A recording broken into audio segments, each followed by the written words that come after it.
Welcome to another episode of Might Be Meets, and today I'm joined by the lovely Siobhan Lavelle from Cornelle Comms.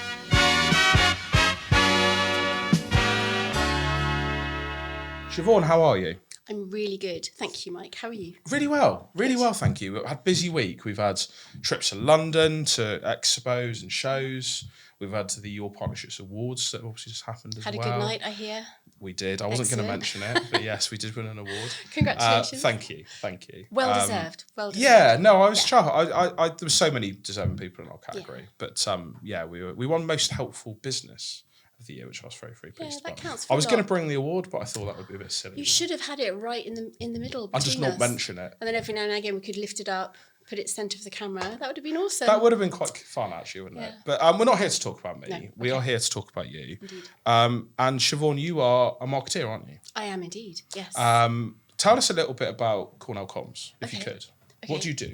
So I do everything relating to marketing. So I do the whole spectrum of marketing consultancy, delivery. So I do the work for the clients.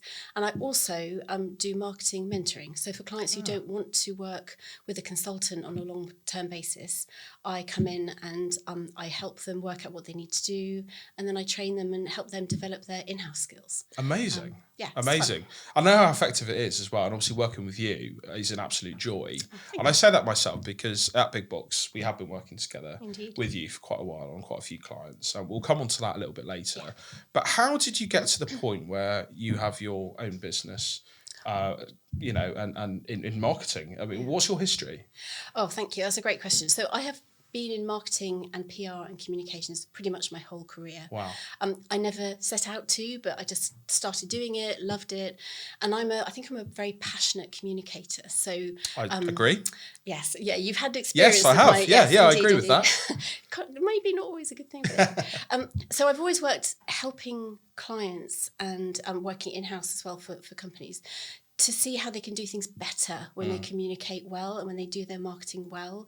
So for me, I'm really passionate about helping people understand who they need to talk to, what they're trying to achieve, how they say it, whether that's in words, whether that's visually, whether it's in branding. And I've just always loved it. And I've been very fortunate. I've been running my own business now for, I think it's just over 10 years. Wow, fantastic. Yeah, I'm not that old, but apparently I am when I look at the numbers, but there you go. And I just really enjoy it. I work with so many different clients and everyone is different and unique.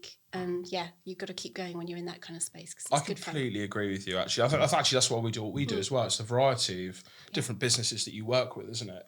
Completely. You get to, it's the same with graphic design and advertising. We spend some time really getting to know clients and their business, and you get to learn a lot about other businesses, which is fascinating, isn't it? Yeah, I absolutely love that, because you start off, you get a call from somebody and they say they've heard of you, they want some marketing help or some PR help, and you just don't know where that's going to go, and you start to get under the skin of what they're doing and what they're trying to achieve, and it's always interesting. And I work across lots of different sectors as well, so I could be an expert in manufacturing one day, in healthcare the next, in education the next, and I enjoy that kind of challenge of getting to know a market that I haven't worked in before. Likewise. It's really stimulating. Yeah, it is, isn't it? Definitely. And obviously we've been working together on a few clients.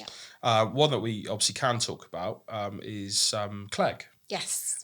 Previously Clegg Associates. Yes. Do you want to talk? Are you able to talk a little bit about the process that we've gone through with that? Because it's been really, really exciting, and we've really enjoyed working with you and Clegg on this particular project. Yeah. But what did they come to you to talk about?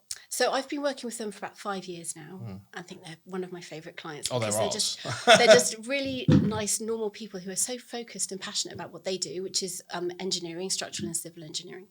And they came to me probably about 6 months ago now and said they wanted to refresh their brand. They wanted to make sure that people saw them as they are now, not how they maybe were a few years ago, pre-COVID, when they were more of a traditional consultancy. Now they've really revolutionised how they approach their work, and they are very much forward-thinking, modern approaches to engineering solutions, and they want that to be reflected in how they are perceived by their clients and also by their staff. And I think that's a really important part of marketing and communications that you can't overlook, which is that your staff, your team are your biggest advocates. Yeah. So there's a lot you can do for that whole spectrum of stakeholders. And so that's why I've been working with them. And we got you involved because they needed some new branding, and you have provided an absolutely perfect solution to their branding needs, and they're really happy with it. They're loving their new brand. Good, and we've seen it as well. It looks fantastic online, and we couldn't have got there without obviously your help from putting together all their marketing strategy as well, which was fantastic, by the way. I love the direction that they're going in, and shout out to Clegg if you are watching as well. You guys have been fantastic to work with, Richard and the team. But yeah, I mean, it's that process, isn't it? That creative process that they needed to begin. You help them obviously start that with all of their messaging, like you would with any client, and see what direction that goes in. And then obviously the creative process kind of comes later, doesn't it? Which is obviously where we slotted in. Yeah. Is that really talking more broadly now where most companies should begin? Absolutely. So one of the things that I very often do at the very beginning of any client relationship is ask a ton of questions. Yes. I'm excellent at asking questions. You are indeed, I I can agree. ask a lot of questions, and it could be, it's not annoying at all. It's useful, It valuable. is, of course. Because you can get under the skin of a business, especially when you're coming in as an outside perspective, to really understand things that they're trying to achieve. And they'll know the top line things that they can say, we want growth, we want to increase our sales, or we want to employ people, or we want to do whatever their particular goals are. Yeah. But then when you ask the right questions, you kind of start to do the thinking for them about what they need to do.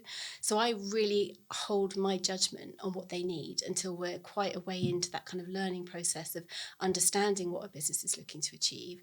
And then suddenly it's like a kaleidoscope coming into kind of focus, that all the pieces come together and you can see what their strategy should be, what their marketing, PR, branding strategy should be, and how you can make a difference for them. And you can then kind of break it down into the individual pieces that have to be done, the work that has to be delivered, and it goes from there. But that thinking at the beginning is so important. It is so important. And I think actually there's 2 points to this. One, when you're a business owner, sometimes you're too close to your own business, right? Definitely. And actually you've got quite a narrow-minded view, not always, but a lot of the time you've got quite a narrow-minded view of what your business should be or how it's perceived or what it's going to be like going forward.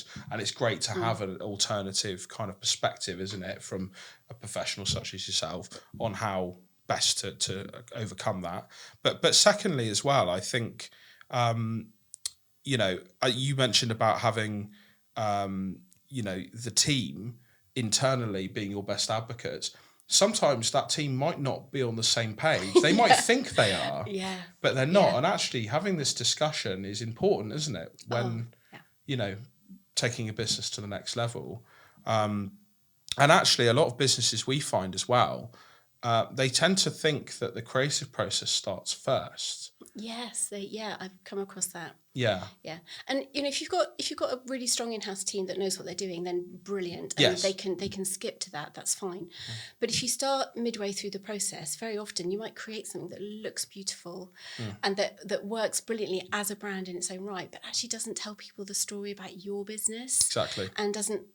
Marketing is all about solving people's problems. Yeah. So you've got to make sure that your brand shows and reflects that right from the very beginning, because otherwise people are going to say, well, that's a nice logo, and then just move elsewhere because we're so overloaded with information and brands. You've got to make sure yours stands out and that people can see how you're going to fit into their lives, whether it's, whether you're selling to consumers or whether you're working with other businesses. Yeah. You've really got to show what you're going to do to make a difference, to make their lives better. It's what storytelling as well, isn't it? A huge part of marketing, storytelling. Yeah. And that's the fun bit, I think. Yeah. I mean, obviously for you, it's coming up with that story or finding that authentic story that is part of that brand already. Yes. And then capitalising on it or using it as part of a strategy. But, for us, it's kind of sometimes being told that story and then, putting that into a logo or a consistent brand message. Yeah. But I'm going to go back to what you mentioned before about obviously being a marketing consultant, but also marketing mentoring, you were calling it. Because one thing I'd like to capitalise on a little bit, what you said, is that some businesses, especially here in Cornwall, are quite small, aren't they? They can't always afford a marketing manager or a consultant over a long period of time. So tell me how you fill in that gap then.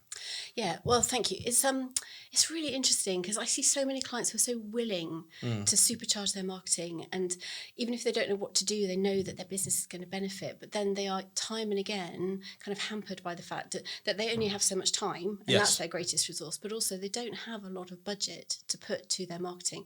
So they've got endless ideas, endless thoughts of what they can do, but they don't know where to start, and they don't have a huge budget to pay somebody to do it for them.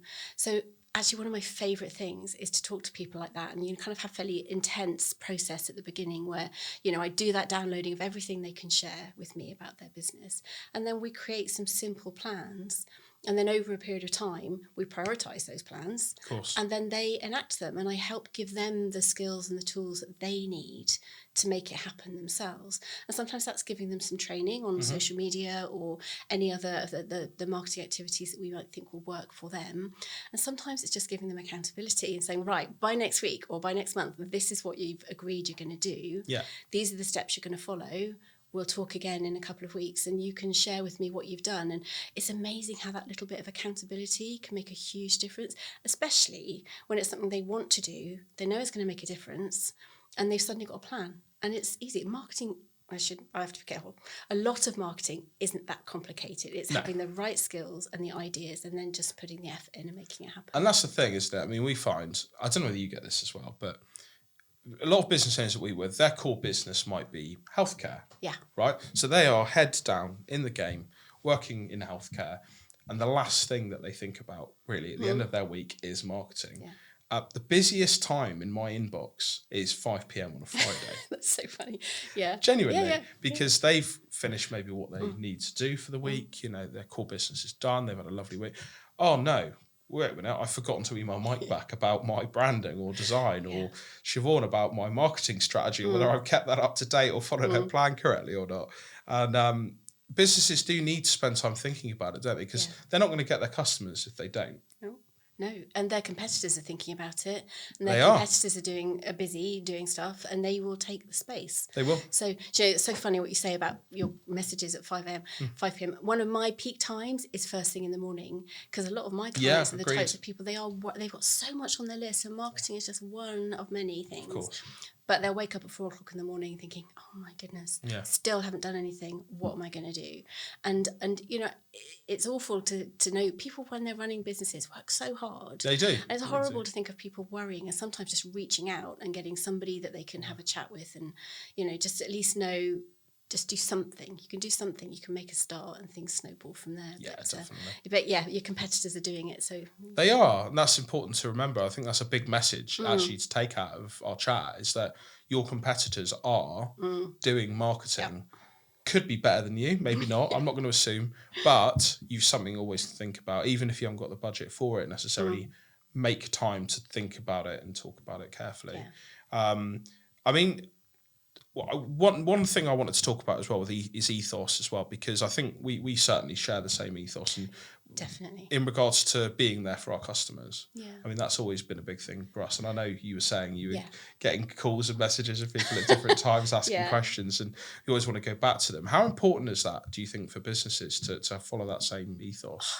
I think it's essential. I don't know how you can do what we do and not have that approach, because, you know, it's people doing business with people at the end of the day. And, you know, I've worked in-house, so I've been the client and I've had the consultants working to me, and I've seen where it's worked well and I've seen where it hasn't. Yeah. And at the end of the day, it's that human connection. But it goes further than that. And I know that you guys do this. You deliver what you say you're going to do. Yes. You're honest about budget. You have no budget surprises. You know, you don't let people down. And, you know, if there's an issue, you talk about it and you kind of keep things going. But you're doing business with people. And the stakes can be really high for some people. And I think understanding the pressures that someone else is under, understanding the pressures your clients are under, and the fact that you are one of many things on their to-do list, it's just being a human being, isn't it? You know, well, I think being a business owner is scary enough as it is, especially when you're growing your business. It's even more scary. So when especially if you're scaling or whatever as well. And I think there's pressures involved in all of that, not just marketing. And I think having that understanding that you are going to have to start doing things differently, but look, we are here to hold your hand and help you through it. Is genuinely really important. It's being that safe pair of hands, isn't it? And knowing that they can trust you. And Joe, that's how I got into the mentoring side of things, actually, because I was working with clients and we do the projects and I deliver what I said I was going to do, but then we never quite let go of the relationship, and they would stay in touch and they keep giving me a call and we'd chat, and, you know, we had those longer term connections. And that's when I realized that actually what they needed was somebody who was a bit of a confidant for them, who knew and understood what their business was all about, and could help them sometimes with the quick decisions, because it's lonely as well, isn't it? When you're running a business, it can be really lonely. So, and that's where the mentoring idea came from for me, because I could see that there was a bit of a need for that. I think that's fantastic as well, and I know you do a fantastic job of that. Your clients speak very highly of you, because obviously we're working with a number of your clients at the moment as well, some of which I will talk about on a future podcast for sure. But it's the same with us. I mean, obviously me, Alec and Spencer, or Alex, Spencer and I, depending on how we want grammar. Do you always say them everyone in the same order? Do you We're a bit like Ant and Dec. We all stand on the same side of each other. Good. Yeah. Spencer always stands on my left. Oh, is that right? I'm going to check that. No, actually, I will. That actually is the case. Yeah, that's so funny. It's a bit weird. We do it automatically as well. Do you? It's the same with Shane. We always stand on the same side of each other. There's something in that. We need to analyse that. Psychology-wise, it's a bit weird, that, isn't it? Yeah, I mean, because all three of us have different skill sets. We all have a different approach. I'm a bit kind of loud and in people's faces. Alex, apparently. I don't think. Really? Okay. You Alex a bit quieter and a bit more mellow, as you know. And Spencer is absolutely fantastic at organising with people. We all have different approaches, so we all work on different clients depending on what we think the client needs from each of us. And it's fantastic to have that, because it can be a lonely place. And having that here, I mean, Tony, you won't mind me saying this, Tony Pilling, who owns Inspiring On, I've been helping him, through starting his business and growing it to the stage it is now. And I wouldn't go as far as saying mentor, because he really knows what he's doing from a care point of view, and it's certainly not my business. But Tony's been a fantastic guy to work with, and that's how I end up obviously sat here on his healthcare podcast, hosting it for him regularly. But I know what you mean. It's really nice to have those kind of relationships with clients, isn't it, to help them. Completely. And at the end of the day, those are probably the clients that we connect with are the ones that we most enjoy working with.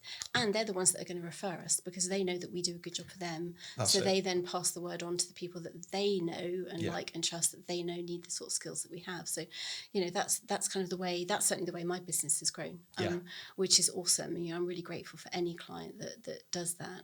But what you've just described about how you match your skills to what your clients need, I mean, that's perfect. Yeah. That's perfect. That's absolutely the right way to approach it, isn't it? And your clients may not even realise that's what's happening, but they will appreciate that you get them, you get their business. And I think things like marketing and design scares some people. Yeah. It does, because I think, as you rightly said earlier, probably shouldn't say, but marketing isn't necessarily always as complicated as a lot of people say it is. Yeah. I think there's a lot of noise about different parts of marketing. Some people sit there and go, you ask somebody, what's your marketing strategy? I do social media, and you go, okay, that's a social media strategy. That's not a marketing strategy. Do you want to tell people what the difference is? Oh, yeah. I mean, how long have we got? I don't know if this is a bugbear for you. It is for me as well, but yeah. Yeah, I mean, it's. I think sometimes when people go straight to an action on marketing, like social media, what they're missing. I'm not answering your question. No, please. But what they're missing is the bigger world that they can tap into, because as a business owner, you have a goal. Yes. And you might have multiple goals, but you have a goal for your business. It might be growth. It might be entering a new market. It might be something unusual that kind of fits in the marketing and comms banner, like getting planning permission, so talking to local stakeholders. All sorts of different things can be part of that kind of pot of things you're trying to achieve. But you've got to work out a plan. I mean, the strategy is just a plan, how you get from where you are now to where you want to be. And once you work out what that strategy is, again, it can be really simple. You just need a couple of bullet points that describe it. From there, I think the biggest mistake that I see businesses making is they don't think about who their audiences are, who they are trying to reach. And so they assume social media is going to tick all the boxes. But actually, are the people that they're trying to connect with on social media, are they on those platforms? If you're a B2B channel and you're on Facebook, are your businesses on Facebook? If you're B2C and you're on LinkedIn, are your customers on LinkedIn? Yeah. Sometimes you can miss a trick by not really getting under the skin of who your audience is, and that's all part of your strategy. Yes. And then thinking about, we've got to have calls to action. Marketing is very action focused. It should be. It should be, right. Definitely. No, it's not just awareness, is it? Per se. Yeah, absolutely. And that comes down to words. And I think that's where a good marketing person or a good branding person can make all the difference. Because if you get the words right, again, everything falls into place. It does. And I know you are very good at words, might I just say. I choose my words carefully. You do indeed. Better than me. No, I wouldn't say that. But, if you have a a particular approach. And again, it's all part of your branding. You know, the words that you use impact how your brand is seen. And, you know, sometimes if you're communicating difficult news to employees, for example, you still want them to be on side as your ambassadors, but you're telling them something that's not great news. You've got to choose your words really carefully, timing, all of those things. So your marketing strategy is a collection of, you know, what you're trying to do, so what your goals are, who you're trying to reach, what you're trying to say, what are you trying to get people to do, and how easy is it for them to do that thing. So all those call to actions. And, you know, we can talk about sales funnels and all of those things, but actually it's just about getting people to take action. Yes. So social media is a tool. It's a tool. It's one of them. One of many. And there's hundreds of tools. Yes, absolutely. I talk about this because I don't talk about it very often, but with billboards and things like that. Oh, yeah. That isn't, I say it, I sell billboard advertising. We have billboards everywhere, but it is only one tool. Yeah. You know, you shouldn't put all your eggs in our basket, big box. Yeah. You should work with other people like yourself. You should work with people who do social media. You should maybe even work with Corker Media who do videos, but the jury's out on them at the moment. It's producer Jay's smirking. He knows I'm right. But so let's just take this conversation back now in a way to anyone that's watching that owns a business. They've liked what you said. They've liked what I've said. Yeah. What's the best way to contact you, and what's the first step for them if they do contact you? So I always say to people to look me up on LinkedIn. I mean, I've got a website. You can email me, all of those good things. We'll put them at but the actually, thank you. My name's not a very common name, and there aren't many Siobhan Lavelles around. So if you put my name into LinkedIn, I will pop up. And what I say to people is look at my recommendations. Yes. Because even though I always feel slightly scared, don't tell anybody, asking for a recommendation, I know that that's the best way for my potential clients to see what it'd be like to work with me. Definitely. So I always direct people there. I say, look, have a read. If you like what you see, let's have a chat. And then, you know, I think I mentioned I ask a lot of questions, and I love asking. I'm naturally quite a curious person. So once I get to talk to somebody, before you know it, we'll be having a great conversation about what your business goals are. And then from there, I'll be able to say what I think that business needs to go forward. And sometimes it will be you need some full-on proper consultancy and delivery, and otherwise it's a light touch. You just need some guidance and a bit of accountability and someone to check in on every now and again. So, you know, it varies according to the needs of the business and what their resources are like in-house, and what they want to do. So, yeah. Well, we'll certainly be tagging you in on this particular podcast on my LinkedIn profile. So, and I'll need to go in now and do a recommendation for you because I actually haven't done one. I certainly do recommend you, as do the entire Big Box team, Siobhan. So thank you so much for coming on an episode of My Very Big Meets. welcome. I've got to the point where I'm talking about myself in third person now. Me Meets. For anyone watching that wants to come on an episode of My Big Meets, give me a message. It'd be good to have you on there. There's quite a few episodes coming out at the moment, so you'll see them, hopefully. But if you haven't yet, make sure you go onto YouTube, onto the Might Be Meets YouTube channel, and subscribe and hit the bell notification. Give them a like, give them a share. That'd be wonderful. But that's it for another episode. Siobhan, thank you so much for your time. Thank you. It's been a pleasure. I've enjoyed it. Good. Glad to hear it. Thanks, everybody.